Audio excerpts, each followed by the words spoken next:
Nous sommes en bordure de ville de Neuchâtel, en Suisse, et nous allons... On va essayer d'écouter des oiseaux.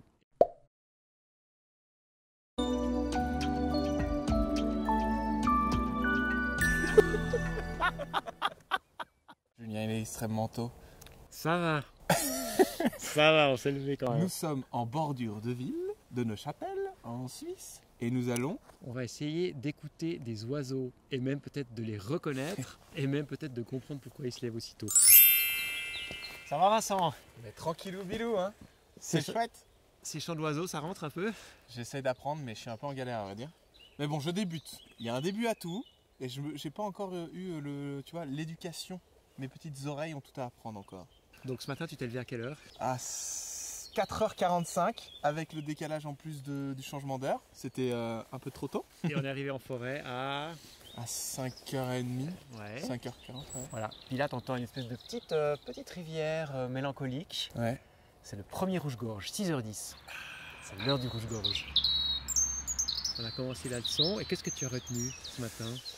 J'ai retenu que les oiseaux chantent dans des buts précis, que ce soit indiquer leur territoire, que ce soit se retrouver aussi, ou indiquer qu'il y a de la bonne bouffe, ou indiquer qu'il y a un danger. Non, ça ce sera les cris plutôt. Ah, les cris. Ouais. Oui, c'est le chant, les cris. Il y a des chants et des cris. Il y a des horaires, il y a des moments où il y a certains oiseaux qui chantent. Ça commence actuellement par les rouges-gorges, puis les merles, un peu, puis les pics et pêche, pique-mare un peu plus tard.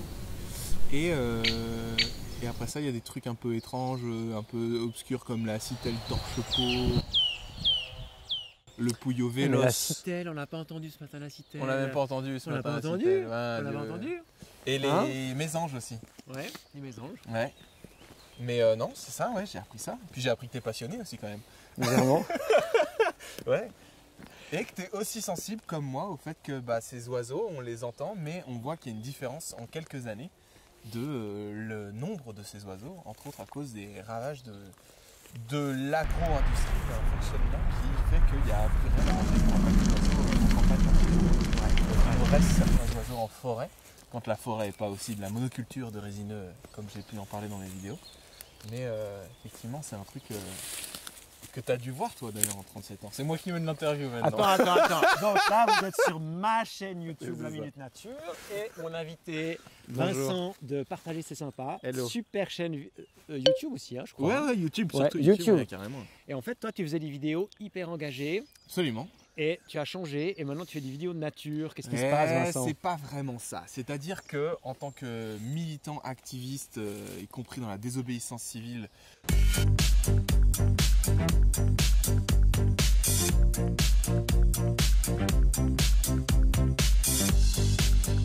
pour le climat et contre l'extinction de la biodiversité, j'ai été amené à faire tout un paquet de trucs, mais j'ai quand même réalisé qu'à un moment, je connaissais pas suffisamment ce que j'étais en train de défendre. Effectivement, je n'étais pas capable de nommer La fauvette à tête noire qui chante là. la fauvette à tête noire qui chante, par exemple. Et donc, j'avais besoin à un moment, me reconnecter avec qu'est-ce que j'étais en train de défendre, le comprendre peut-être aussi pour trouver des meilleurs moyens de lutter, des nouvelles stratégies, un renouvellement aussi de l'énergie militante. C'est quelque chose qui est vraiment en train d'avoir lieu dans le monde militant, cet intérêt pour le vivant et la reconnexion au vivant.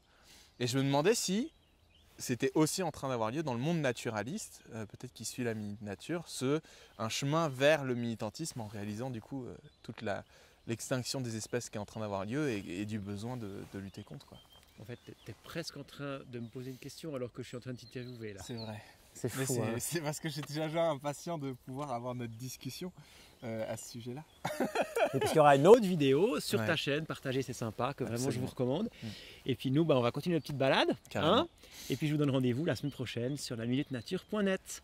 Et si vous avez aimé cette vidéo, vous vous abonnez à cette chaîne YouTube. Carrément. A plus. Tu